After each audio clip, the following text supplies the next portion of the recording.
আজকে ফুলকপি দিয়ে মাছের ঝোল করে দেখাবো। এরকম অল্প তেলে ফুলকপিটা ভেজে নেব। আমি এই তেলে মাছ ভেজেছি, এই তেলেই ফুলকপিগুলো ভেজে নেব।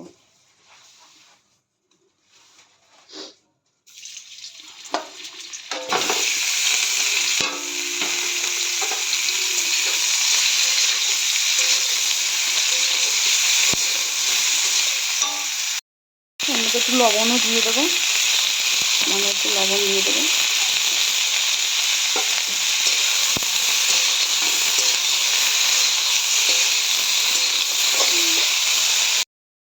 ফুলকপিটা ভাজা হয়ে গেছে, এবার ঢেলে নেব। এইবার তরকারিটা রান্না করব। সামান্য তেল দেব, সামান্য তেল।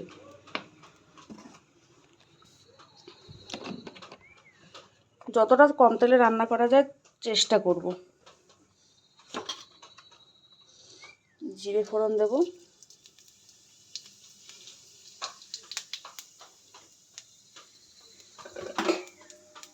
একটু ভাজা ভাজা হলে তারপরে আলু দেব।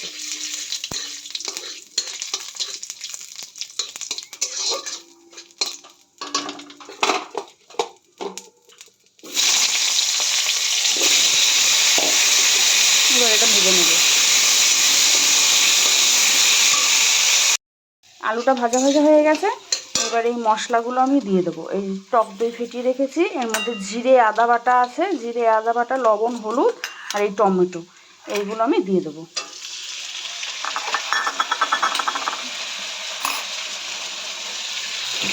এগুলো দিয়ে একটু ভালো করে কষাবো।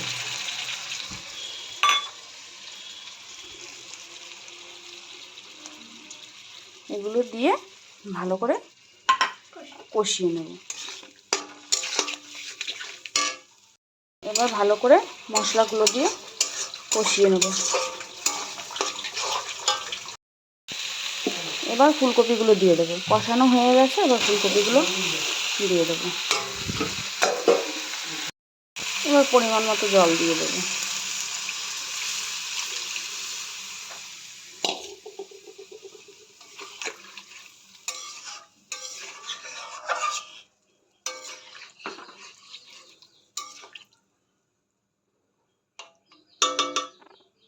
এবার মাছ দিয়ে দেবো। তরকারি সেদ্ধ হয়ে গেছে, এবার মাছগুলো দিয়ে দেবো।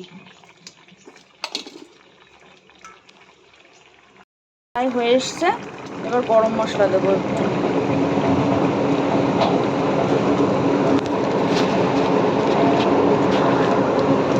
একটু গরম মশলা দেবো।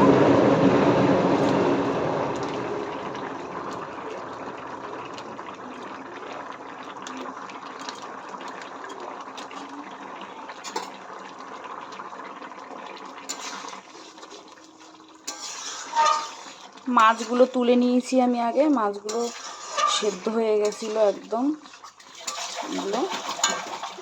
এবার এটা একটু ফুটুক, আর একটু ঝোল কমলে তারপরে নামিয়ে দেবো। ফুলকপি দিয়ে মাছের ঝোল হয়ে গেছে। আবার পরে আর একটা রান্না নিয়ে আসবো।